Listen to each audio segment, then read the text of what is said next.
Hi, this is Dreama, and today we are doing a client reading. And today's reading actually is going to be a 21 card spread.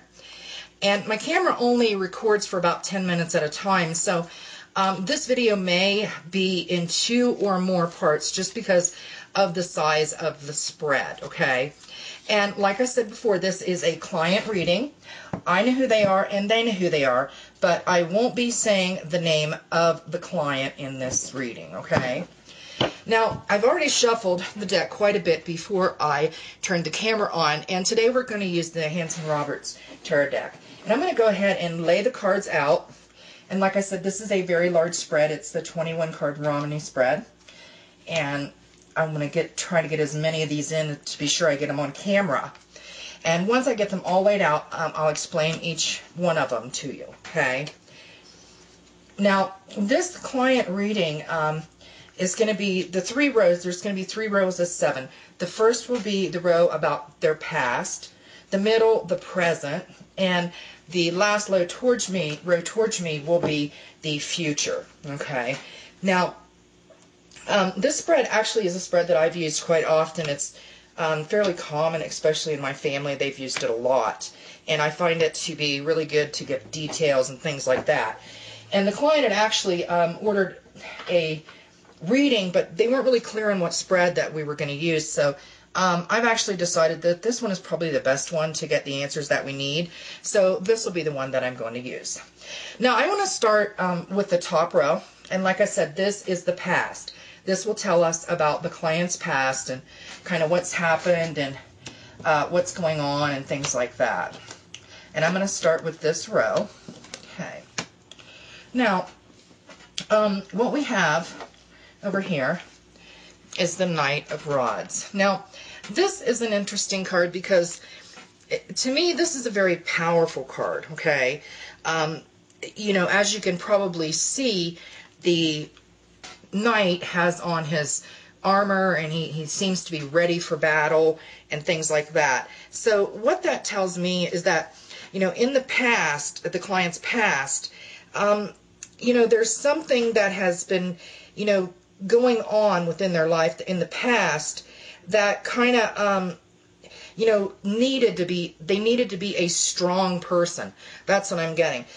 There was obviously some conflict in their past, and they needed to be a very strong person in order to get through all the obstacles that kind of have been in their way, okay?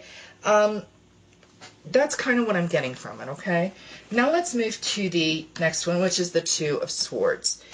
Now, this is an interesting card because, again, as you can see, she's holding 2 swords, and she is blindfolded in the card.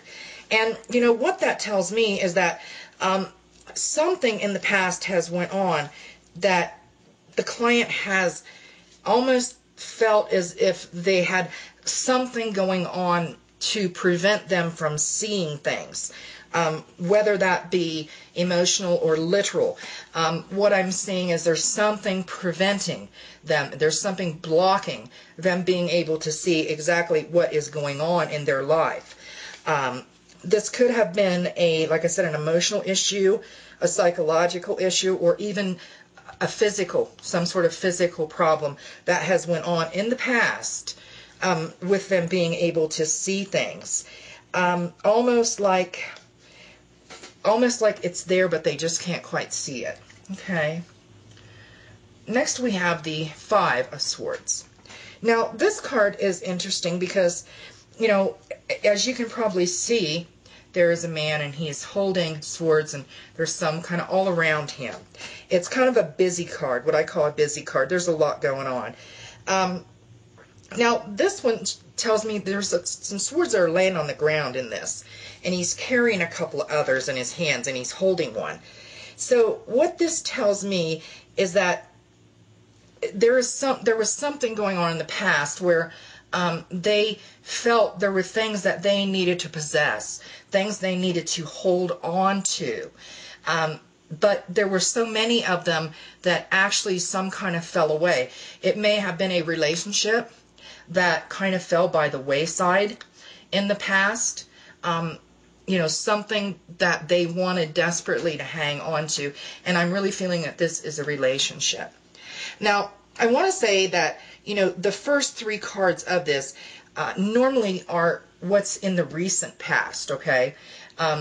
And so these first 3 cards, the one where this client had to be extremely strong, extremely, where there's some kind of problem with seeing things, and where there has been some sort of relationship that they have not been able to keep up with. It's kind of fallen away. So the next few cards, now those are going to talk about the more distant past. This is recent, within the past few months. This is more distant, okay? And the first one that we have is the Queen of Swords. Now, this is an interesting card because the Queen of Swords, to me, this is a very strong card. It's just, there's a lot of power in this card, okay? Now, what it tells me is that she's kind of holding her hand out, as you can probably see. The hand here is kind of holding it out as if, she's looking for something or longing for something. And that's kind of what I'm getting from this card, is a longing. That in the distant past, there was a longing for some sort of relationship that this client did not have. That's kind of what I'm getting, okay? And next we have the Four of Swords. Now, this is interesting because, as you can probably see from the card, there's someone laying there and their swords kind of pointed at them, 3 of them, and 1 on the side. And what this tells me is that that I kind of feel alone. This is what I'm getting from this card.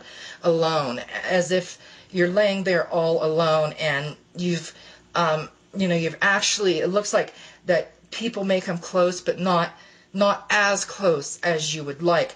So a feeling of being set apart, a feeling of not actually being able to connect with the people that you want to connect with, okay? And then next we have the Page of Swords. Now this is interesting because the Page of Swords, to me, this card is just, it's a very powerful card again. And as you can see from the image, he's holding up the sword, okay, almost as if he's warding off things that may be coming at him. That's what I'm getting. More like you're just kind of like waiting and standing guard to ensure that no harm would come to you. Almost like a psychological or spiritual wall that you have created. And this, like I said, is the distant past. Okay. So now we're going to move on to the last one, and that is the Star. Now, the Star is interesting because this is a card about goodness. There's really nothing bad about this card. As you can see, she's holding water and it's flowing down. There's some stars in the sky. It's a very positive card. A very positive card. And to me, the card actually represents goodness. And just overall, happiness. This card is not about anything bad at all. And as far as the distant past, it really is the only card that, is kind of hopeful, because that's what I get from this card, is hope. So as far as the your past is concerned, what I'm seeing is that the recent past, that you've had to actually become extremely strong, have a really strong spiritual connection. That's what you have. There's also some problems with sight, with seeing things. And then there's also been where something has been left behind, a relationship or something that's been left behind that you weren't able to continue with. And the distant past, like I said, this is more, to me, the overall theme of all of these cards is that there is some hope. Was some hope in your distant past, but you were very alone. You're a very lonely person, and you almost felt as if you had to keep people away to protect yourself. That's what I'm getting for the distant past. Okay. All right. Actually, what I'm going to do is go ahead and close the video, and I will continue this in the second video, which will be part 2. And I do hope you'll join me for part 2.